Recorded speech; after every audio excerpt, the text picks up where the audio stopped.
Hello guys, welcome back to my channel Rupali dot Ganesh. কেমন আছো সবাই? আশা করছি খুব ভালো আছো। আমিও খুব ভালো আছি। সবাইকে গুড মর্নিং। আর আজকে হলো শনিবার, যেহেতু সকাল সকাল রৌদ্র উঠেছে, যেহেতু তারা স্কুলে গিয়েছে না, তাদের ড্রেস টেস সব ভিজা ছিল, তো তাই আর স্কুলে দিয়েছি না। তাই ভাবলাম এগুলো কাপড় চোপড়গুলো রোদ্রে দিয়ে, আর যেগুলো শুকিয়ে গিয়েছে ঘরে থেকে হালকা যেগুলো, সেগুলোকে ভাঁজ করে নিয়েছি।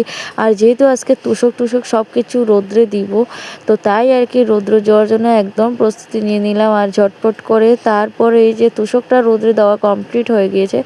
আর আমরা এদিকে হলো, আমি এদিকে গুছাচ্ছিলাম, যেহেতু কাঁথা টাথা এগুলো রোদ্রে দিতে লাগবে, তো তাই ভাবছিলাম যে কাপড় টুপড় সব কিছু রোদ্রে দেওয়া কমপ্লিট, তো এগুলো তো আর কি কাপড় টাপড় এগুলো ভিজাতে লাগবে।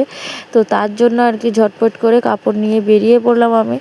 তো এখানে বালতিতে জল দিয়ে স্রাফ দিয়ে এখন ভিজাবো, তো ঝটপট করে এগুলো ভিজাচ্ছিলাম। তো স্রাফ আনতে চলে গেলাম ঘরের ভিতরে, ঘরে নিয়ে গিয়েছে। তো আমি ফোনটা থুয়ে গিয়েছিলাম বাইরে, তো বুঝতেই তো পারছো আমার জানটা পুরো বাইরে চলে আসে। তো ঝটপট করে সার্ফ দিয়ে আর কি এখানে করছিলাম। তো সার্ফ এক প্যাকেট দিয়েই আমি কাপড়গুলো ভিজিয়ে নিচ্ছিলাম। আর এই যে ঝটপট করে সেগুলোকে আর কি করে নিলাম।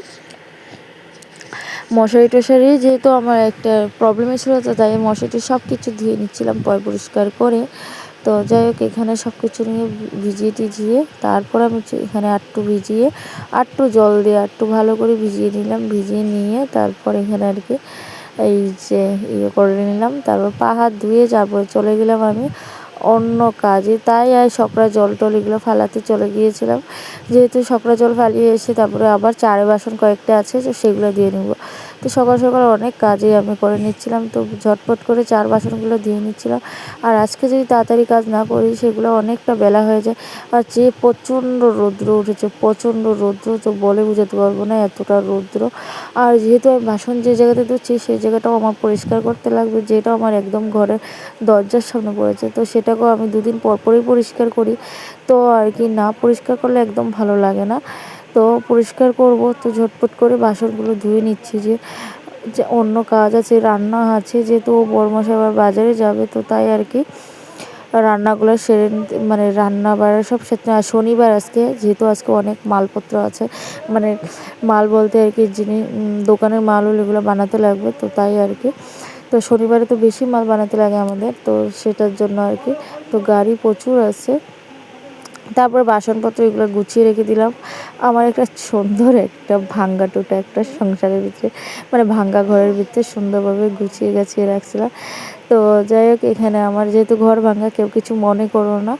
তো যাই হোক, এখানে হলো আমি আগের দিন যেহেতু কলার বাড়ালে কেটে রেখেছিলাম, সেটাকে আর কি ভিজিয়ে রেখেছিলাম, একটু হলুদ টলুদ দিয়ে ভিজিয়ে রাখবো।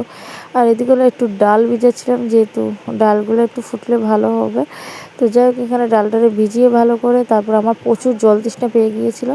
তারপর সেগুলোকে ভিজিয়ে তারপরে চানা সিদ্ধ হয়ে গিয়েছিল, সেটাকে বালতিতে বসিয়ে, মানে বালতিতে করে নামিয়ে নিচ্ছিলাম। যেহেতু এতগুলো চানা, সেটাতে আরও প্রায় আরও আধা বালতি আবার দিব, যেহেতু 3.5 কেজি 4 কেজি চানার মতন এগুলো, সেগুলোকে আর কি ভালো করে এক বালতি চানা হওয়ার পরে তারপরে এই যে বাকি এখানে ওই যে চানার নামিয়ে তারপর এটাকে ঢেকে রেখে দিয়ে। আর এদিকে হলো আমি ম্যাগি বসাবো, তার জন্য আর কি জল দিয়ে দিলাম। বুঝতে পারছো, জল টল না দিলে ভালো লাগে না। তারপর ম্যাগিটা বসিয়ে দিয়ে তারপর অন্য কাজ অনেক কিছু আছে, যেহেতু 3 প্যাকেট ম্যাগি বানাবো। সকালে আজকে আর ভাত যেগুলো আছে সেগুলোকে পিঁপড়ায় খেয়ে নিয়েছে, তো পিঁপড়া ধরে নিয়েছে, সেগুলো ভাত আর খেতে পারবো না। তাই ভাবলাম আর কি ম্যাগিটা একটু সিদ্ধ বসিয়ে ভালো করে ম্যাগিটা বানিয়ে নিব। আর এদিকে হলো আরও আধ বালতির মতন চানা আমি ভিজিয়ে দিলাম, মানে সিদ্ধ বসিয়ে দিব। তো তাই আর কি, তারপরে দেখলাম ম্যাগিটা কমপ্লিট আমার সিদ্ধ করা হয়ে গিয়েছে। তো তাই আর কি বাবুকে আর কি বকা দিয়েছিলাম, আমার মুখের ধাঁচ দেখে বুঝতে পারে।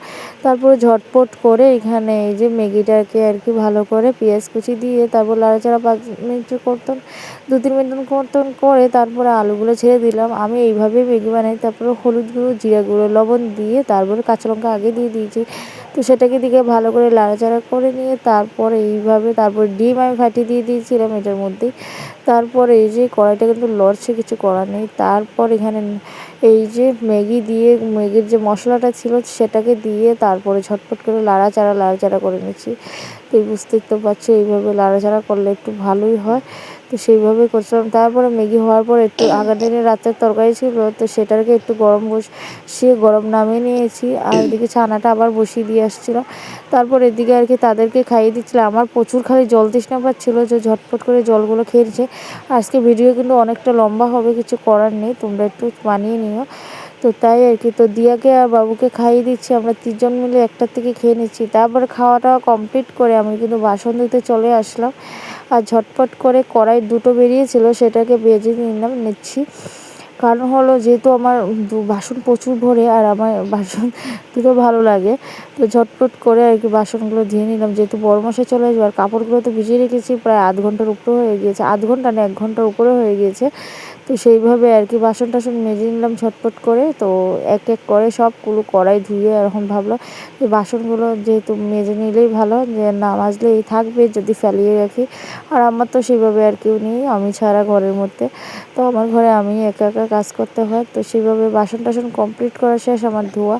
তারপর চলে আসলো বাজার, তো বরমশাই নিয়ে আসলো বাজার। এখন বাজারগুলো তো সেইভাবে আমার এখন শসা, আলু, এখানে রসুন পেঁয়াজ এগুলো সেগুলো নিয়ে আসছে। আর নিয়ে আসছে একটা এই যে কর্নেসগুলো, মানে এটা এই যে একটা ইয়ে, তো কী জানি এটার বলে, তো যাই হোক এটা 7 আপ নাকি, তো সেটাকে নিয়ে আসছে। তো সেটাকে খেলাম, বহুত আরাম পেলাম। তারপরে ছোটো মাছ আনতে সেগুলো রান্না করে, তারপরে মানে কেটে টেটে এগুলো আমি কেটে তারপরে মশলা টশলা মাখিয়ে তারপর ছোটো মাছটাকে একটু পেঁয়াজ মানে ভেজে নিচ্ছিলাম। ভেজে তারপরে মাছটাকে ছেড়েছিলাম হলুদ, যেহেতু মাখিয়ে মাখিয়ে বানাবো, তাই আর কি যে সেইভাবে আর কি রান্নাটা বসিয়ে দিলাম। তো আগে আমার মা এরকম রান্না করতো, তো ভাবলাম আমার মায়ের মতন আমি রান্নাটা শিখেছি, তো সেইভাবে আর কি। তো এখানে যেহেতু পুদিনা পাতা নাই, তাই আমি লেবুর টুকরা মানে লেবুর বাকলটা দিয়ে দিলাম। তারপর প্রায় আমার তরকারিটা শেষ। তারপরে হলো এখানে মেটে বসিয়ে দিলাম, মেটেটাতে পেঁয়াজ কিনে আজকে মাখিয়ে মাখিয়ে সব তরকারি, এখানে হলুদ মশলা দিয়ে নর্মাল মশলা যেরকম লাগে মাংসর মতন যেহেতু বাঁধতে হবে, আদা রসুন পেস্ট সেগুলো দিয়ে দিলাম, মানে কোটা আর কি। তো সেগুলো কুটে নিলাম, কুটে ভালো করে দিয়ে দিলাম, দিয়ে ভাম্পারভাবে একটু ঝোল টোল দিয়ে দিলাম। যেহেতু মানে এটা তরকারিটা ভালো করে লাড়াচাড়ার মধ্যে হয়ে যায়, টমেটো দিয়ে দিলে একবারে সাতলানোর মধ্যে যা সিদ্ধ আর হয়ে যাবে। তারপর পরিমাণ মতন ঢেকে দিয়ে তারপরে এই যে একটু করে ইটিরে ভিজিয়ে রেখে দিলাম। তারপরে একটু জল দিয়ে মানে ধুয়ে টুয়ে ভিজিয়ে রেখে দিয়েছি। তারপর এখানে হলো জল দিয়ে দিলাম, তারপরে ঝোল দিয়ে মানে একটু ম্যাগির মশলা দিয়ে দিলাম। আর এই যে আমি গাছ লাগাচ্ছিলাম, যেহেতু গাছের একটা দিতে হলো। তো কেমন লাগলো ভিডিওটা ভালো লাগলে লাইক শেয়ার কমেন্ট অবশ্যই করো, পাশে থাকো সবাই।